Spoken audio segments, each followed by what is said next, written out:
Hello, नमस्कार, सुप्रभात। कैसे हैं आप सब? वेलकम टू दृष्टिकोण आईएएस। मैं शिव प्रकाश आप सबका इस क्लास में स्वागत करता हूं। आज है गांधी जयंती। महात्मा गांधी के कार्यों को इस संसार में कौन नहीं जानता है। भारत के आजादी में उनका जो योगदान है वो अभूतपूर्व है और उनके इसी बात को याद करते हुए हमारी टीम जो लगातार 70वीं बीपीएससी पे काम कर रही है, आप सबके लिए एक सुनहरा अवसर लेकर के आई है। 70वीं बीपीएससी के रिगार्डिंग हमारे कई सारे प्रोग्राम्स चल रहे हैं जिसमें आपको डेली क्वेश्चन आंसर सेशंस भी शामिल है और ये जो करंट अफेयर का क्वेश्चन आंसर का सेशन है इसे आप हमारे दृष्टिकोण आईएएस के एप्लीकेशन से भी पढ़ सकते हैं। और आज का दिन इसलिए महत्वपूर्ण है कि ये जो कोर्स है 999 का, इस कोर्स का वर्थ वैल्यू जो 999 का है उसे हमारी टीम ने फ्री ऑफ कॉस्ट प्रोवाइड करने का तय किया है। इसके लिए आपको दृष्टिकोण आईएएस के ऐप पे जाना होगा, ऐप इंस्टॉल करेंगे। ऐप में आप जो है इसके जो कूपन कोड है दृष्टिकोण आईएएस कर, ये दृष्टिकोण आईएएस कूपन कोड डालेंगे और ये 990 कोर्स का जो कोर्स है वो आपके लिए बिल्कुल फ्री हो जाएगा। इसके साथ इस कोर्स के साथ और भी कई सारे कोर्सेज चल रहे हैं जो 70वीं बीपीएससी के रिगार्डिंग ही है, वो सब आपको फ्री ऑफ कॉस्ट आज के दिन आपको अवेलेबल मिल जाएगा। तो जल्द ही आप इस ऐप को इंस्टॉल करें, ये कूपन कोड डाल करके अपना कोर्स प्राप्त करें और आज से ही जो है तैयारी में जुट जाए। तो आज का जो सेशन है वो है हमारे बिहार स्पेशल का। पिछले एक साल में बिहार में जितनी भी घटनाएं घटी है उन सब घटनाओं का हम लोग विश्लेषण करेंगे, उन पे आने वाले प्रश्नों का विश्लेषण करेंगे, किस तरह से प्रश्न पूछे जाएंगे और क्या उसका उत्तर होगा। तो आइए इस सेशन को हम लोग शुरू करते हैं। पहला न्यूज है रेशमा प्रसाद जी के बारे में। रेशमा प्रसाद एक ट्रांसजेंडर है और ये खास न्यूज इसलिए है कि ये भारत की पहली ट्रांसजेंडर है जिसको किसी यूनिवर्सिटी में सीनेट सदस्य के रूप में शामिल किया गया है। जी हाँ, सीनेट सदस्य के रूप में। और यूनिवर्सिटी का नाम आपको दिख रहा होगा, पटना यूनिवर्सिटी है, इसलिए ये न्यूज काफी अहम है। देश की पहली ट्रांसजेंडर जिसको किसी यूनिवर्सिटी में, देश की पहली ट्रांसजेंडर है जिसको एक यूनिवर्सिटी में जो है सीनेट के सदस्य के रूप में शामिल किया गया है। और ये जो ट्रांसजेंडर है उनके उन्नति के लिए, उनके सशक्तिकरण की दिशा में ये एक सराहनीय प्रयास है बिहार सरकार का। वर्तमान में जो गवर्नर है बिहार के, राजेंद्र विश्वनाथ अर्लेकर, उन्होंने इनको अपना पदभार दिया है, इनको चार्ज सौंपा है। हम जानते हैं कि जितने भी यूनिवर्सिटी हैं उनका किसी भी राज्य के राज्यपाल ही इस यूनिवर्सिटी के जो है सर्वे सर्वा होते हैं। तो इस पे प्रश्न किस हिसाब से पूछ सकता है, देखते हैं हम लोग। देश में किसी विश्वविद्यालय में सीनेट सदस्य बनने वाली ट्रांसजेंडर कौन है? तो आराम से उत्तर दे सकते हैं। इसका उत्तर होगा रेशमा प्रसाद। चलिए नेक्स्ट क्वेश्चन हम लोग देखते हैं। नेक्स्ट न्यूज की तरफ हम लोग बढ़ते हैं। आज दूसरा न्यूज है पटना हाई कोर्ट के बारे में। तो पटना हाई कोर्ट के बारे में क्या न्यूज है? तो देखिए, जब से टेक्नोलॉजी आई है सरकार डिजिटलाइजेशन की तरफ बढ़ावा दे रही है और हर चीज को व्यवस्थित करने की दिशा में प्रयासरत है। उसी में एक जो व्यवस्था हमारे देश में बनाई गई थी टैक्स की, वो है जीएसटी का। नाम आपने सुना होगा, जीएसटी, वस्तु एवं सेवा कर का, वस्तु एवं सेवा कर। तो आखिर ये जीएसटी क्या है, जीएसटी कैसा टैक्स है, वो आपके जानकारी में होगी। टैक्स जो है दो प्रकार के होते हैं, एक डायरेक्ट और एक इनडायरेक्ट। डायरेक्ट टैक्स वो टैक्स है जो जिस पे लगता है, जैसे रामू पे टैक्स लग रहा है तो वो रामू ही पे करेगा, वो श्याम पे नहीं कर सकता। और इनडायरेक्ट टैक्स वो होता है जो किसी भी वस्तु पे यदि लगा, किसी कंपनी पे लगा तो कंपनी पे ना करके कोई दूसरी कंपनी पे करती है। जैसे ये कलम है, मान लेते हैं कि ये रिलायंस का कलम है, इस पे टैक्स लग गया, जीएसटी लग गया, तो ये रिलायंस कंपनी पे नहीं करेगी, बल्कि इस कलम को परचेज करने वाला जो ग्राहक होगा वो कंपनी के एवज में जीएसटी देगी और कंपनी उस पैसे को जो है ट्रांसफर करेगी, जीएसटी कलेक्शन में देगी। तो ये जब इनडायरेक्टली टैक्स भरा जाता है तो वो इनडायरेक्ट टैक्स कहा जाता है, और जीएसटी जो है एक इनडायरेक्ट टैक्स है। तो जीएसटी में काफी सारी चीजें आती है, रिफंड का चीज आता है, रिफंड का मैटर आ जाता है, कई बार बिल्स का प्रॉब्लम हो जाता है। तो ये सब तकलीफें जो व्यापारियों को होती है, कारोबारियों को होती है, इस सब के पूर्ति के लिए, सबके वाद निपटारा के लिए वो कहां जाएगा? तो उसके लिए पहले दिल्ली वगैरह जाना पड़ता था, बड़े कोर्ट्स में जाना पड़ता था, लेकिन अब पटना हाई कोर्ट ने व्यवस्था कर दी है कि पटना हाई कोर्ट में ही एक जीएसटी ट्रिब्यूनल होगा। जीएसटी ट्रिब्यूनल की शुरुआत हो चुकी है। जीएसटी ट्रिब्यूनल का मतलब होता है एक बेंच बैठेगा जीएसटी के केस के रिगार्डिंग, यानी कि बिहार का कोई भी व्यापारी जिसको जीएसटी से प्रॉब्लम है, कोई प्रॉब्लम हो रहा है किसी दूसरे व्यापारी से या गवर्नमेंट से या किसी अन्य तकनीकी कामों से, तो वो जीएसटी ट्रिब्यूनल में आकर के अपील कर सकता है। वहां पे उनके वाद का, उनके केस का निपटारा किया जाएगा। तो जीएसटी ट्रिब्यूनल में 4 सदस्य होंगे टोटल।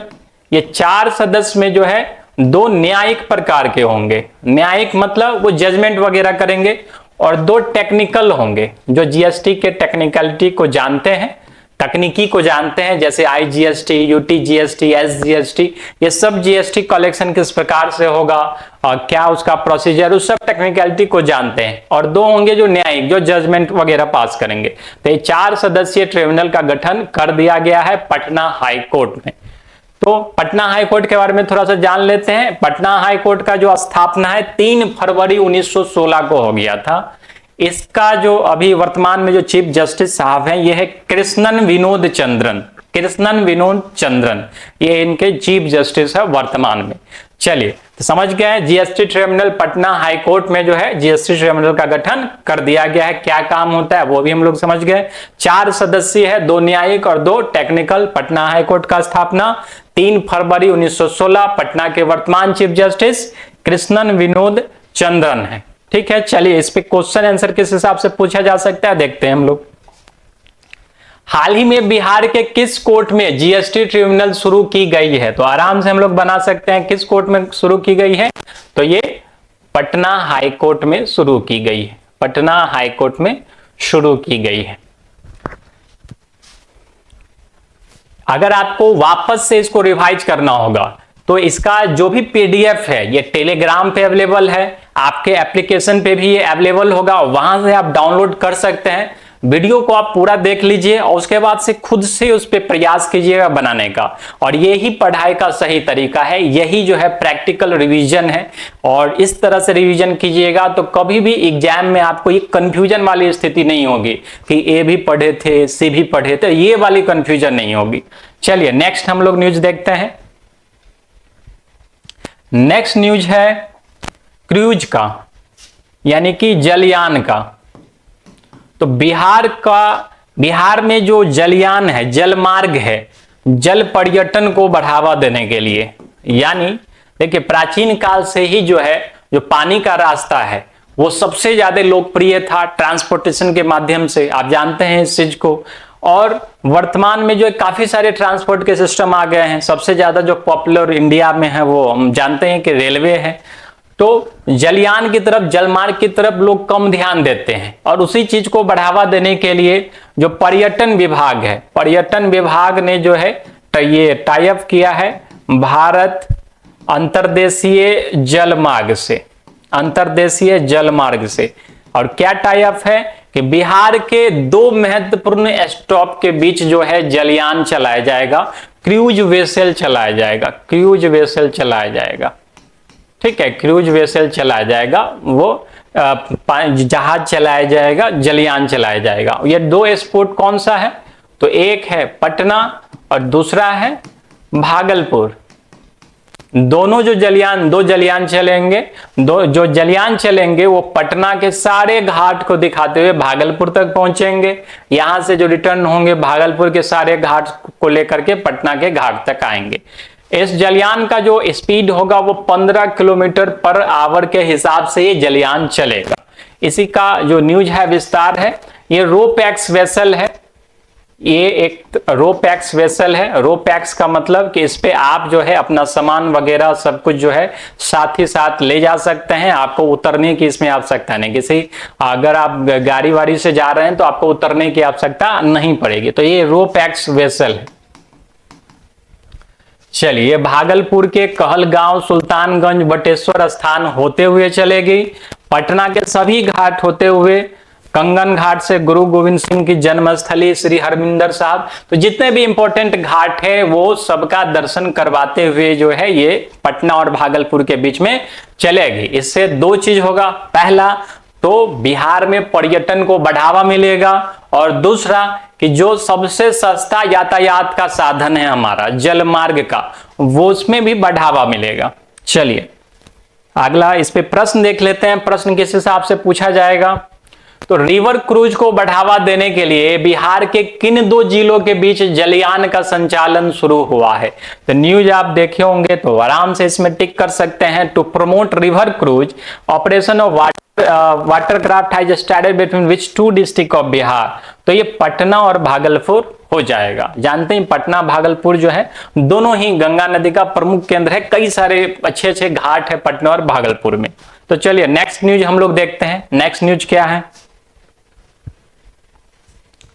नेक्स्ट न्यूज है बिहार संस्कृत शिक्षा बोर्ड को लेकर के। बिहार संस्कृत शिक्षा बोर्ड, बिहार संस्कृत शिक्षा बोर्ड, ठीक है। तो बिहार संस्कृत ये न्यूज क्यों है, क्योंकि इस बोर्ड का नवगठन किया गया है। जब 2-3 साल हो जाते हैं, 3 साल के बाद बोर्ड का नवगठन किया जाता है, फिर से नए अध्यक्ष को चुना जाता है, नए सदस्यों को चुना जाता है। तो बिहार संस्कृत शिक्षा बोर्ड का भी नवगठन किया गया है, और इसके जो लीडर बनाए गए हैं वो भोला यादव जी को जो है इसका अध्यक्ष बनाया गया है, अध्यक्ष बनाया गया है बिहार संस्कृत शिक्षा बोर्ड का, पटना का। इस पे प्रश्न डायरेक्टली प्रश्न आ सकता है, हाल ही में बिहार के संस्कृत बोर्ड का अध्यक्ष किसे बनाया गया है। तो नॉर्मल प्रश्न है, भोला यादव जी को जो है इसका अध्यक्ष बनाया गया है। चलिए अगला न्यूज देखते हैं हम लोग। अगला न्यूज है सोन नदी से रिलेटेड। सोन नदी, आप नाम सुने होंगे सोन नदी का। सोन नदी जो है सेंट्रल इंडिया की रिवर है। आप जो ये नदी देख रहे हैं ये सेंट्रल इंडिया की रिवर है, और ये ब्लू लाइन जो आप देख रहे हैं ये गंगा नदी है। सोन नदी गंगा में मिल जाती है, पटना के पास मनेर में, मनेर में पटना में ये सोन नदी गंगा में मिल जाती है। सोन नदी के बारे में 2-3 और फैक्ट हैं, जैसे दाहिने तरफ से जो मिलने वाली सबसे बड़ी ट्रिब्यूटरी है गंगा की वो है यमुना। गंगा में जो ट्रिब्यूटरी मिलती है वो है यमुना, दाहिने तरफ से मिलने वाली, दाएं से मिलती है, सबसे बड़ी है। लेकिन यमुना के बाद जो है सोन नदी दूसरी सबसे बड़ी नदी है, दूसरी सहायक नदी है सबसे बड़ी, जो गंगा में मिल रही है दाहिने तरफ से। याद रखिएगा, आपसे एग्जाम में पूछेगा गंगा में दाहिने तरफ से मिलने वाली सबसे बड़ी सहायक नदी कौन है, तो यमुना है। और दूसरी सबसे बड़ी सहायक नदी है तो वो सोन नदी है। सोन नदी मेनली सेंट्रल इंडिया, मध्य भारत की नदी है। अमरकंटक से ये निकलती है, 784 किलोमीटर का इसका जो एरिया है, ठीक है। तो आखिर ये न्यूज में क्यों है, तो एक बार देख लेते हैं न्यूज में क्यों है। ये प्रश्न से समझ में आ जाएगा। हाल ही में बिहार सरकार ने औरंगाबाद, डेहरी, सासाराम में पीने के पानी के लिए किस नदी का जल उपलब्ध कराने हेतु परियोजना शुरू की है। तो ये सोन नदी का पानी जो है यूज किया जाएगा, और सोन नदी का पानी से जो है औरंगाबाद, डेहरी, सासाराम में पीने के पानी की जो समस्या हो रही है, आज जो बिहार में लगभग कई जगह पे पीने के पानी की समस्या है, तो इन 3 जगहों पे जो है सोन नदी का पानी को फिल्टराइज किया जाएगा, इकट्ठा किया जाएगा, और उसको जो है पीने के पानी के रूप में, ड्रिंकिंग वाटर के रूप में जो है इन तीनों जगहों के लोगों को मुहैया कराया जाएगा। चलिए नेक्स्ट न्यूज हम लोग देखते हैं क्या है। नेक्स्ट न्यूज है कोसी नदी के बारे में, कोसी और मेची नदी के बारे में। मेची नदी का एक सबसे खास बात है कि मेची महानंदा की एक सहायक नदी है, महानंदा की सहायक नदी है, बहुत छोटे से एरिया में बहती है लेकिन बहुत ज्यादा इंपॉर्टेंट है। और मेची नदी का इसलिए जिक्र आ रहा है क्योंकि मेची नदी को बिहार सरकार की एक महत्वपूर्ण परियोजना है, वो है कोसी मेची लिंक। ठीक है, कोसी मेची लिंक, ये जो आप मैप देख रहे हैं इसमें कोसी मेची को, कोसी का जो सन, कोसी, अरुण, ये सब कोसी की धाराएं हैं। कोसी नदी को मेची नदी के साथ जो है जोड़ करके यहाँ पे जो है 3 समस्याओं का हल करने का प्रयास किया जा रहा है। पहला समस्या बाढ़ की समस्या। आज कोसी नदी की भयावहता को आज बिहार देख रहा है, जो किस तरह से बिहार में कोसी नदी तांडव किए हुए है। तो निश्चित है कि बिहार सरकार को कोसी नदी के बारे में जल्द से जल्द सोचना पड़ेगा। कई सारे जो भी प्रोजेक्ट्स पेंडिंग है उसको जल्द से जल्द इस पे काम करना पड़ेगा, इसमें कोसी मेची लिंक भी आता है। दूसरा जो महानंदा का बेसिन है, महानंदा बेसिन में लगभग 2,15,000 हेक्टेयर का जो है एरिया है, 2,15,000 हेक्टेयर का एरिया है जहां पे सिंचाई किया जा सकता है इस नदी के लिंक होने से। और तीसरा, पीने के पानी की समस्या नहीं होगी इस नदी के लिंक होने से। तो कोसी मेची लिंक जो है बहुत ही सरकार का दूरगामी परियोजना है, दूरदर्शी परियोजना है। मेची नदी आप जान गए, मेची नदी किसकी सहायक नदी है? तो ये महानंदा की सहायक नदी है, नेपाल और इंडिया दोनों में ये बहती है। चलिए, इस पे प्रश्न किस हिसाब से पूछ सकता है, देखते हैं हम लोग। बिहार सरकार ने कोसी नदी को किस नदी से जोड़ने की परियोजना की आधारशिला रखी है? तो किस नदी से जोड़ने की परियोजना की आधारशिला रखी है? तो मेची नदी। मेची किसकी सहायक नदी है? महानंदा की सहायक नदी है ये। Bihar government has laid the foundation stone of the project to connect Kosi river with which river? Mechi river. चलिए अगला न्यूज देखते हैं, अगला न्यूज क्या है।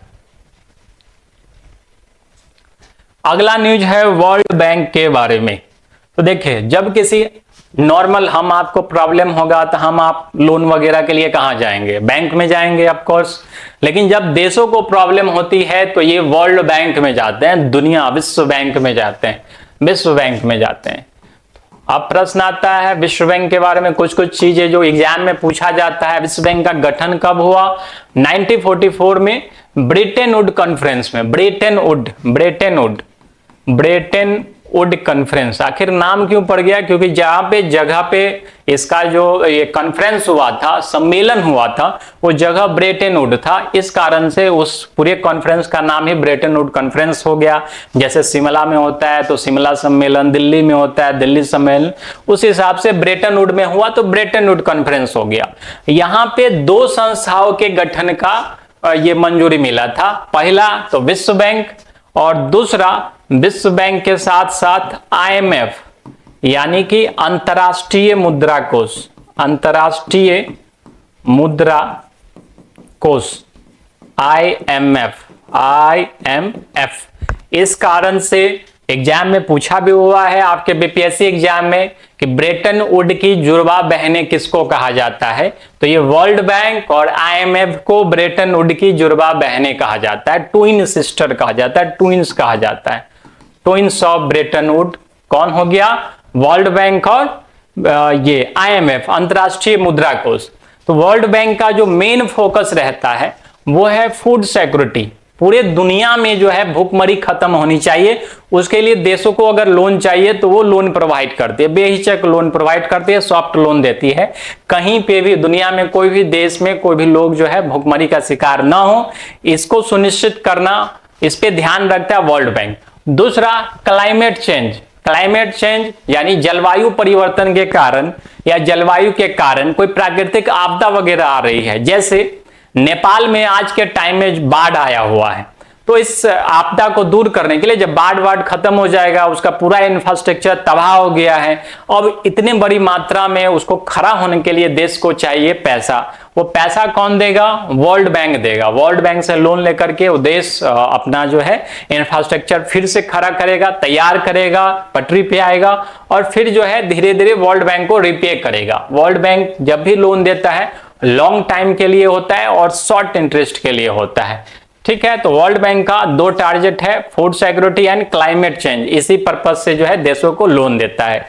वर्ल्ड बैंक का 5 संस्था है, IBRD, IDA, IFC, मीगा और लास्ट है ICSID। पांचों संस्थाओं के अलग अलग काम है।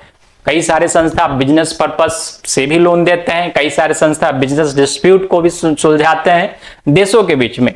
तो वर्ल्ड बैंक के जो अभी वर्तमान में अध्यक्ष हैं वो है अजय बंगा, और खुशी की बात है कि ये भारतीय मूल के ही हैं, ये भारतीय मूल के ही हैं। अजय बंगा जो है, अजय बंगा ये चीफ है वर्ल्ड बैंक के, और ये भारतीय मूल के ही हैं। चलिए, तो वर्ल्ड बैंक के बारे में जान लिए। वर्ल्ड बैंक और IMF को ब्रेटन वुड की जुड़वा बहनें कहा जाता है। दोनों का ही गठन 1944 में हुआ। वर्ल्ड बैंक का हेडक्वार्टर वाशिंगटन DC में है। वर्ल्ड बैंक की 5 संस्थाएं हैं। वर्ल्ड बैंक 2 चीजों पे काम करता है, फूड सिक्योरिटी और क्लाइमेट चेंज। वर्तमान अध्यक्ष अजय बंगा है। अब चलिए देखते हैं इस पे प्रश्न किस हिसाब से पूछा जाता है। तो प्रश्न है, हाल ही में किस राज्य सरकार ने जल प्रबंधन परियोजना के लिए विश्व बैंक से लोन लेने का समझौता किया है? Recently, which state government has signed an agreement to take the loan from the World Bank for the water management project? तो राज्य आप जानते हैं बिहार होगा। बिहार सरकार का वैसे भी बहुत सारा प्रोजेक्ट चल रहा है, जैसे जल जीवन हरियाली, हर खेत तक पानी, हर खेत तक सिंचाई का पानी,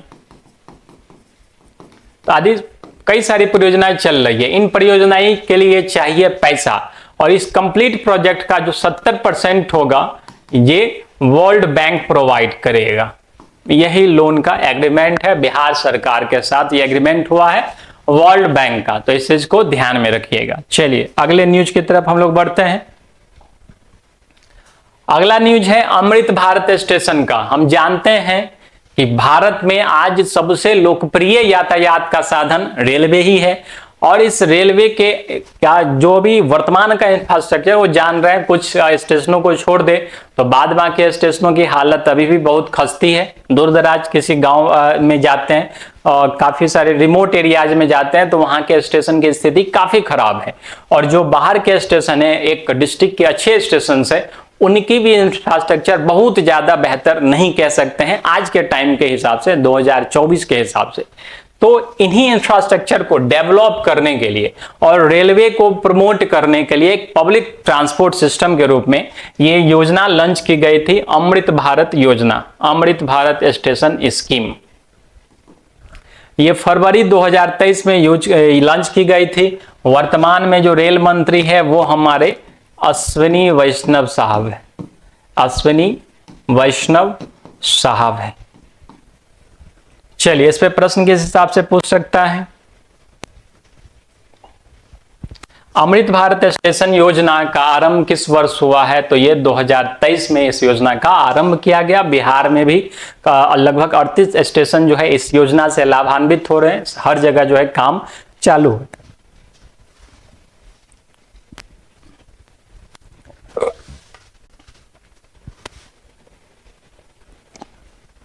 अगले न्यूज की तरफ हम लोग बढ़ते हैं। अगला न्यूज है स्मार्ट ग्राम पंचायत प्रोजेक्ट का। Smart gram panchayat project, smart gram panchayat.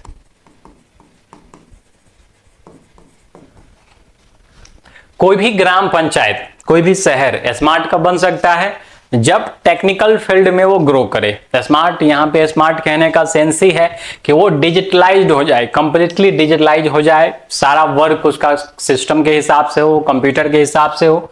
तो ये स्मार्ट ग्राम प्रोजेक्ट है। ये प्रोजेक्ट जो है ऑलरेडी पीएम का एक, प्रधानमंत्री जी का एक प्रोजेक्ट चल रहा है पीएम वानी के नाम से।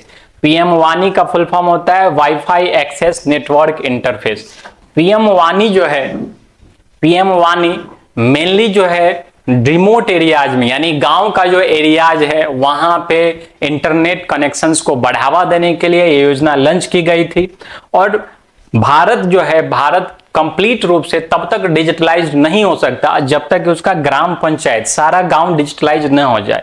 तो इसलिए ग्राम पंचायत को डिजिटलाइज करने की दिशा में जो है पहला योजना ये लॉन्च किया गया है पंचायत इन बेगूसराय डिस्ट्रिक्ट से। बेगूसराय का एक गांव आता है पपरौर, यहां से इस योजना को लॉन्च किया गया है। इस योजना का मेन उद्देश्य है empower communities through digital footprint, यानी कि डिजिटल रूप से सशक्त करना है उन गांवों को, उन समुदायों को जो अंतिम वर्ग में है, जब सबसे लास्ट में छूट गए हैं। 2014 के बाद से ही हम लोग देख रहे हैं कि सरकार जो है कंप्लीटली जो है भारत को डिजिटल भारत बनाने की दिशा में कार्यरत है, यानी कि डिजिटल इंडिया प्रोग्राम भी सरकार ने लॉन्च किया और ये एक अभूतपूर्व प्रोग्राम था। जैसे एग्जाम्पल के लिए मैं आपको बताऊं तो पहले हम लोग को अगर कोई जाति वगैरह ये सबसे रिलेटेड कोई सर्टिफिकेट बनवाना पड़ता था तो ब्लॉक्स वगैरह के चक्कर काटने पड़ते थे, लेकिन आज के टाइम में आप घर बैठे ऑनलाइन अप्लाई करते हैं और आपके मेल पे ही वो सर्टिफिकेट वगैरह, यदि आपका डॉक्यूमेंटेशन प्रॉपर तरीके से किया गया है तो आपके मेल पे ही सारा चीज बन करके तैयार होके आ जाता है और जिसको आप आगे यूज करते हैं। तो एक छोटा सा एग्जाम्पल है, कई एक डिजिटल इंडिया से जो है भारत में क्रांतिकारी परिवर्तन हुआ है। तो अब ये परिवर्तन गांव में भी होना चाहिए, गांव का भी सारा काम जो है, सारे लोग जो है डिजिटल तरीके से जुड़े और डिजिटल तरीके से, जैसे कि यूपीआई पेमेंट्स वगैरह है, बैंकिंग सिस्टम है, जो एनपीएस सिस्टम, ये सब सिस्टम्स को तब अच्छे से यूज कर पाएंगे गांव के लोग जब वो डिजिटली सशक्त होंगे। और इसी दिशा में प्रधानमंत्री जी ने जो उनका जो पीएम वानी योजना है इसको शुरू किया है गांव में। ठीक है, तो कहां से स्टार्ट किया? बेगूसराय डिस्ट्रिक्ट से, बिहार के बेगूसराय डिस्ट्रिक्ट से पपरौर गांव है वहां से। चलिए इस पे प्रश्न देख लेते हैं एक बार, किस हिसाब से प्रश्न पूछा जाता है। तो where was the smart gram panchayat project recently inaugurated by the Bihar government? तो ये बेगूसराय है, बेगूसराय के पपरौर डिस्ट्रिक्ट से जो है इसको शुरू किया गया है। चलिए तो नेक्स्ट न्यूज की तरफ हम लोग आगे बढ़ते हैं। आगे है परिवहन विभाग का न्यूज है। परिवहन विभाग ट्रांसपोर्ट का जो ये स्कीम है, इस स्कीम का नाम है मुख्यमंत्री प्रखंड परिवहन योजना। प्रखंड परिवहन योजना, इसमें क्या है तो हर प्रखंड से 7 लोगों को चुना जाएगा। हर प्रखंड से 7 लोगों को चुन करके उनको ट्रांसपोर्ट, उनको स्वरोजगार के प्रति, स्वरोजगार करने के लिए ट्रांसपोर्टेशन सिस्टम में लाया जाएगा कि उनको अगर बस खरीदनी है तो बस खरीदने के लिए लोन दिया जाएगा और 5 लाख रुपए तक का अनुदान भी दिया जाएगा। लोन दिया जाएगा और लोन में मान लेते हैं कि अगर वो 50 लाख रुपए का लोन उसको मिल रहा है बस खरीदने के लिए, तो उसमें 5 लाख रुपए सरकार अनुदान दे देगी कि इतने पैसे को लौटाने की आवश्यकता नहीं है। और यही है प्रखंड मुख्यमंत्री प्रखंड परिवहन योजना, मेनली ट्रांसपोर्टेशन को बढ़ावा देने के लिए। इससे 2 काम हो जाएगा, पहला प्रखंड में कम से कम 7 लाभुक जो है स्वरोजगार में आ जाएंगे और दूसरा ट्रांसपोर्टेशन सिस्टम हम लोग का बेहतर हो जाएगा। तो चलिए इस पे प्रश्न किस हिसाब से पूछ सकता है। बिहार सरकार ने बस खरीद योजना के लिए हाल ही में कौन सी योजना शुरू की है? तो ये योजना हो जाएगी प्रखंड परिवहन योजना। चलिए नेक्स्ट न्यूज की तरफ हम लोग बढ़ते हैं। नेक्स्ट न्यूज है जेटीबीएस योजना। जेटीबीएस या जन साधारण टिकट बुकिंग सेवा, ये पूरे देश में पिछले साल चर्चा में थी। इस सेवा को शुरू करने वाला जो रेल प्रमंडल है ये समस्तीपुर रेल प्रमंडल के द्वारा शुरू किया गया है। समस्तीपुर रेल प्रमंडल के द्वारा शुरू किया गया है। ये मेनली टारगेट किया गया था जो बेरोजगार युवा हैं उसके लिए, बेरोजगार युवा। अब जैसे आप इमेजिन कीजिए, आप स्टेशन पे जा रहे हैं, काफी भीड़ है टिकट काउंटर पे और टिकट कटाने में उस टाइम में आपका ट्रेन भी आ जा रहा है, तो आपको कैसा महसूस होगा? तो अधिकांश जो रेलवे काउंटर है उसकी यही स्थिति रहती है और इसी चीज को ध्यान में रखते हुए समस्तीपुर रेल मंडल ने जो है दो काम एक ही योजना से ये साथ दिए हैं। पहला तो जो आप टिकट जो है अब आप स्टेशन के भीतर नहीं, स्टेशन के बाहर से भी कटवा सकते हैं, यानी कि आउटसोर्स से जो है जो युवा होंगे उनको आउटसोर्स से टिकट काउंटर एक दिया जाएगा, बिक्री काउंटर दिया जाएगा, जहां पे वो अनारक्षित यानी कि अनरिजर्व्ड टिकट काट सकते हैं। अनरिजर्व, कोई रिजर्वेशन का नहीं, अनरिजर्व टिकट काट सकते हैं। आउटसोर्स के रूप में दिया जाएगा, उनका जो भी इंसेंटिव वगैरह होगा उनको दिया जाएगा। तो आप जो है बाहर से भी टिकट को कटवा करके जा सकते हैं। ऑलरेडी जो है लगभग 28 स्टेशन पे ये सुविधा शुरू हो चुकी है। तो इसी योजना का नाम है जन साधारण टिकट बुकिंग सेवा या JTBS योजना। चलिए इस पे प्रश्न किसी से आपसे पूछ सकता है, देखते हैं। जन साधारण टिकट बुकिंग सेवा बिहार के किस रेल मंडल द्वारा शुरू की गई है? तो ये शुरू की गई है समस्तीपुर रेल मंडल द्वारा। ठीक है, नेक्स्ट न्यूज की तरफ हम लोग बढ़ते हैं। नेक्स्ट न्यूज है नदी को मोड़ने के लिए, यानी कि जो नदी जोड़ो योजना है भारत सरकार की एक महत्वपूर्ण महत्वाकांक्षी परियोजना है।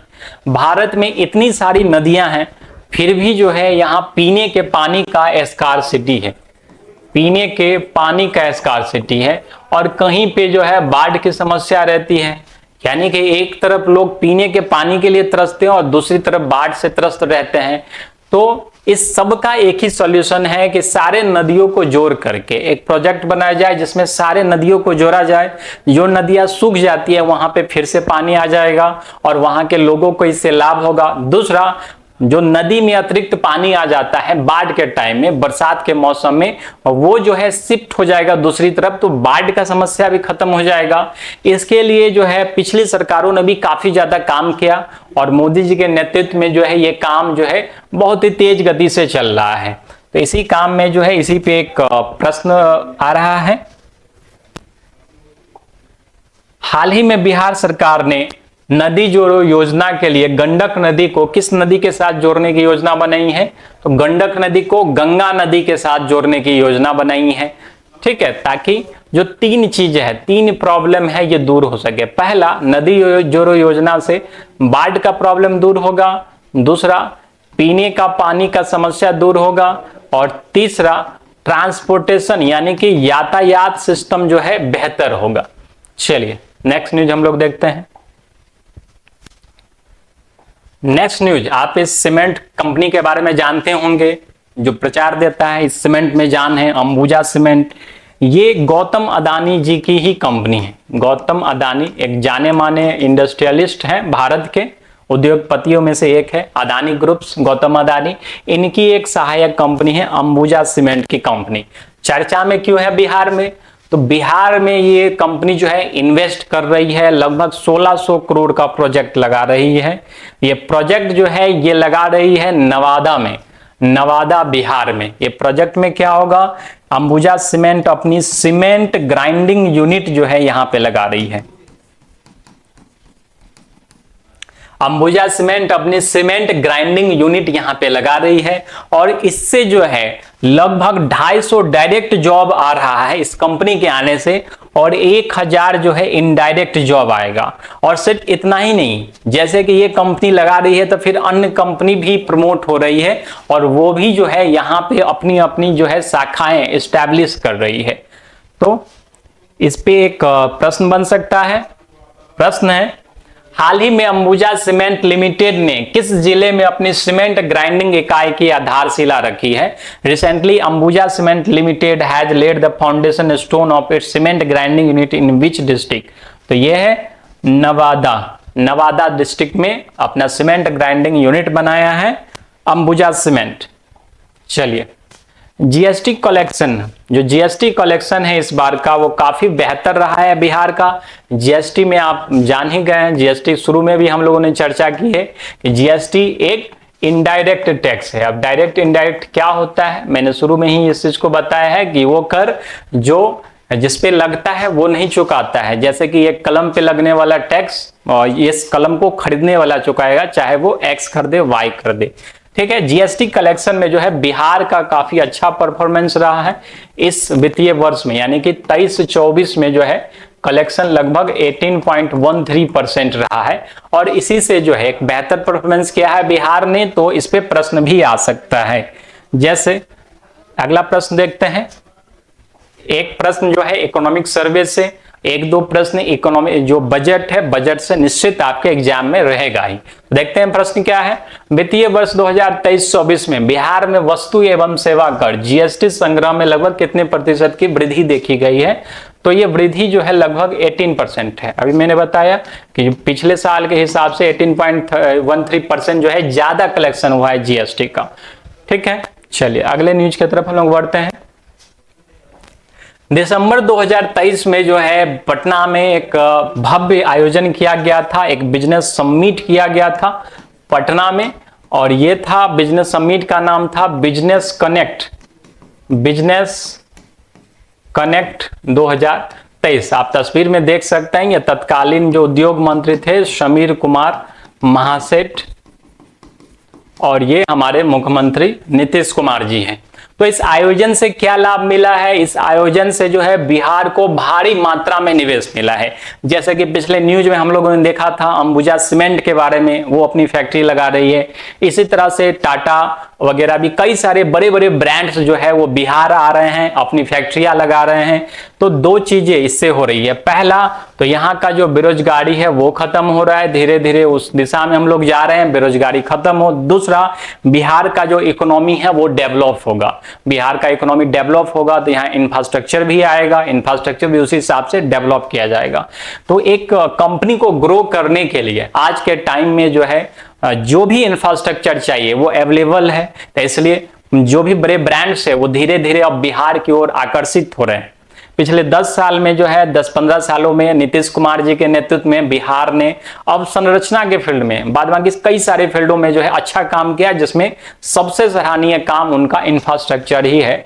यानी कि रोड वगैरह, क्राइम कंट्रोल का, इस सारे चीजों में नीतीश कुमार जी ने जो है बहुत अच्छा काम किया है। तो अंबुजा सीमेंट जो है यहाँ पे फैक्ट्री लगा रही है, इसके साथ साथ जो है टाटा, मेदांता जैसे बड़े बड़े हॉस्पिटल्स भी जो है बिहार में अपनी शाखाएं एस्टैब्लिश कर रहे हैं। तो ये कनेक्ट का नाम था बिजनेस कनेक्ट 2023, पटना में आयोजन किया गया था। इस पे प्रश्न किस हिसाब से पूछ सकता है, देखते हैं हम लोग। हाल ही में मुख्यमंत्री नीतीश कुमार ने बिहार बिजनेस कनेक्ट 2023 का उद्घाटन कहां किया है? तो ये नॉर्मल है, पटना में किया है। चलिए नेक्स्ट न्यूज की तरफ हम लोग बढ़ते हैं। According to the recently presented CAG report, what is the position of Bihar in reviving the economy after COVID pandemic? Covid pandemic के बाद जो है कैग रिपोर्ट जो भी पेश किया गया है, तो अर्थव्यवस्था को सुधारने की दिशा में बिहार का कौन सा स्थान है? तो डायरेक्ट क्वेश्चन आएगा आपसे, ये तीसरे स्थान पे बिहार है इकोनॉमी को ग्रो करने में, इकोनॉमी को मजबूती से आगे बढ़ाने में एक कुशल नेतृत्व के साथ। चलिए नेक्स्ट न्यूज हम लोग देखते हैं। नेक्स्ट न्यूज है, बिहार में पिछले साल से एक मुद्दा गरमाया हुआ है। यह मुद्दा है आरक्षण का मुद्दा।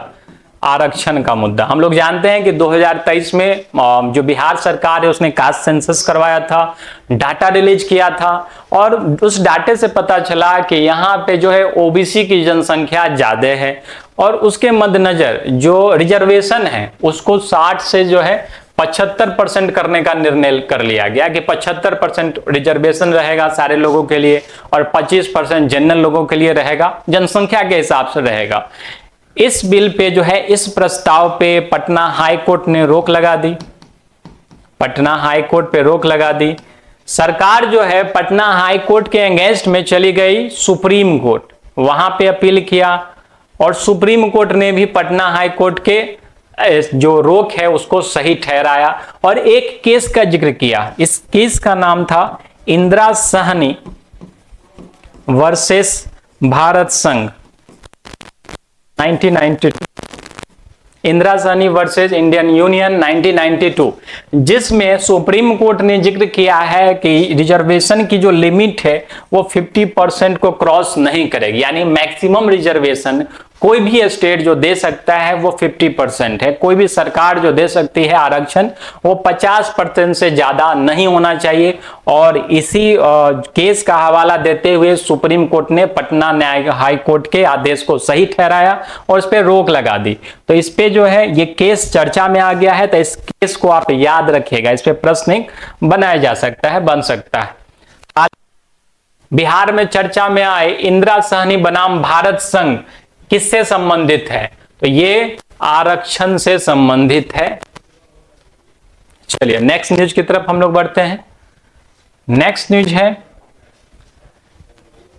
हर राज्य सरकार का भारत में सबसे जो महंगा चीज है वो है न्याय, जस्टिस।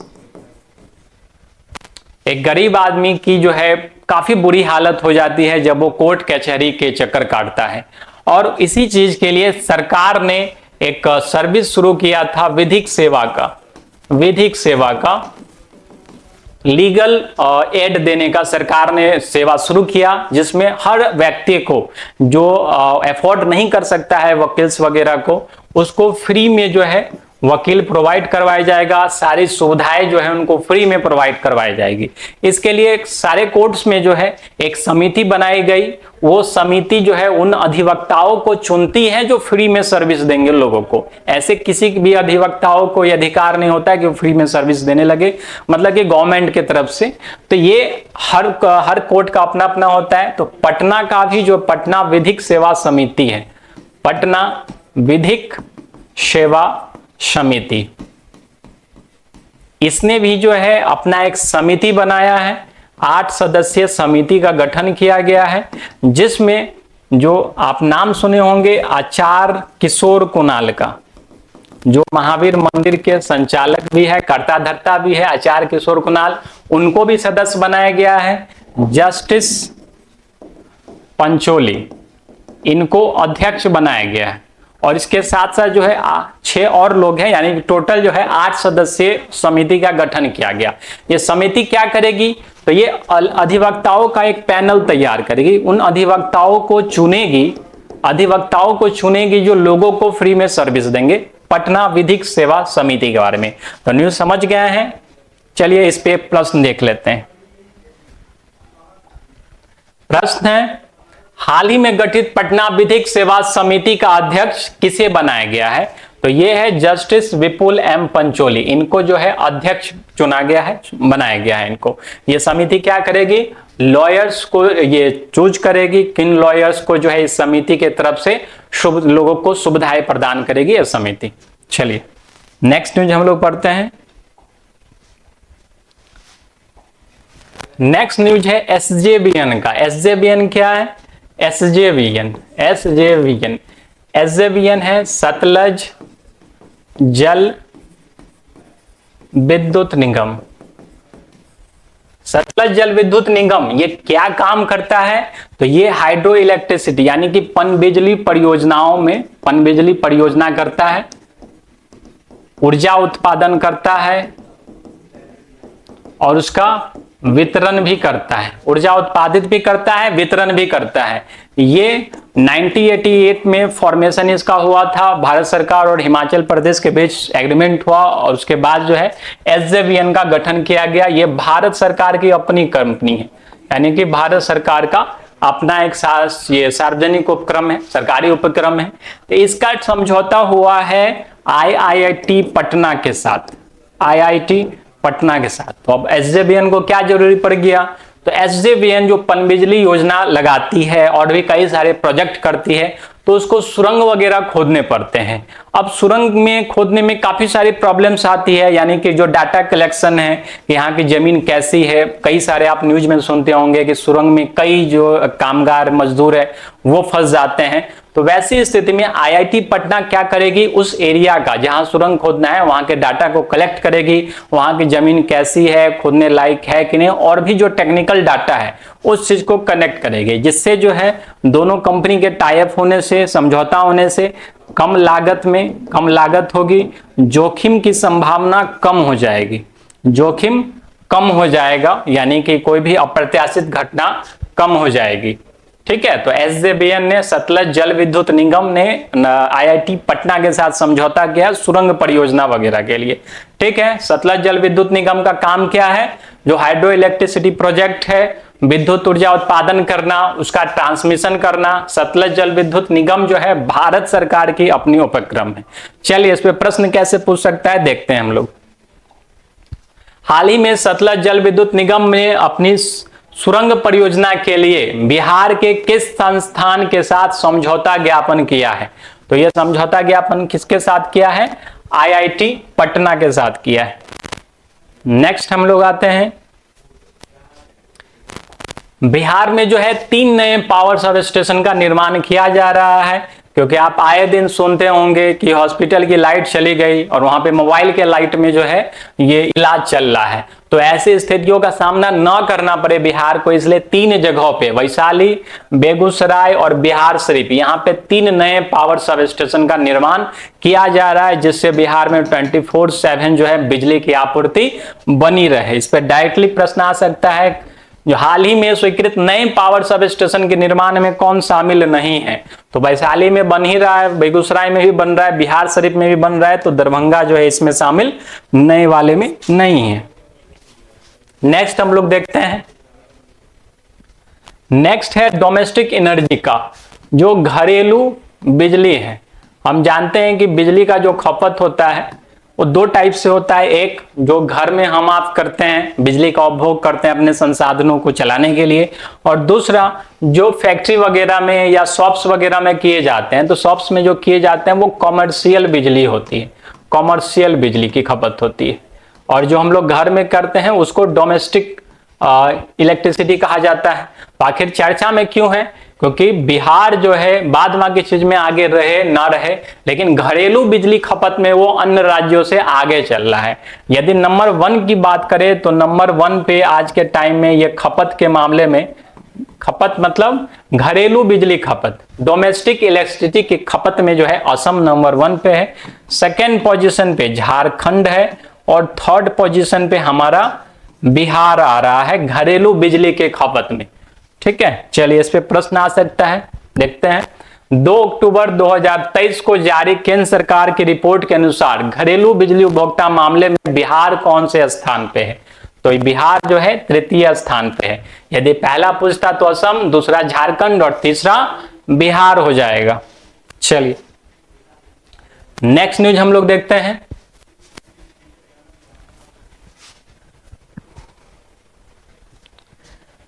नेक्स्ट न्यूज है, हाल ही में एनटीपीसी द्वारा बिहार में 660 मेगावाट की सुपर थर्मल पावर परियोजना शुरू की गई है। तो ये परियोजना जो शुरू की गई है वो बाढ़ में शुरू की गई है। बाढ़ में जो ऑलरेडी जो है कोयला आधारित बिजली है, कोयला आधारित प्लांट है बाढ़ में। बाढ़ जो है पटना डिस्ट्रिक्ट में पड़ता है, पटना जिले में पड़ता है। पटना से लगभग 50 किलोमीटर दूर जो है बाढ़ का एरिया है, वहां पे ही जो है ये योजना जो है, ये जो पावर प्लांट आप देख रहे हैं, ये एनटीपीसी के द्वारा, नेशनल थर्मल पावर कॉर्पोरेशन के द्वारा जो है बनाया गया है। ऑलरेडी यहाँ पे कोयला आधारित जो है ये चलता है, उसी में एक यूनिट लगाया गया है 660 मेगावाट का, उसमें इजाफा किया गया है।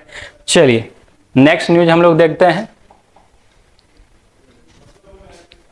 नेक्स्ट न्यूज है एशियाई विकास बैंक के बारे में, एशियन डेवलपमेंट, एशियाई विकास बैंक, एशियाई विकास बैंक, एशियाई विकास बैंक।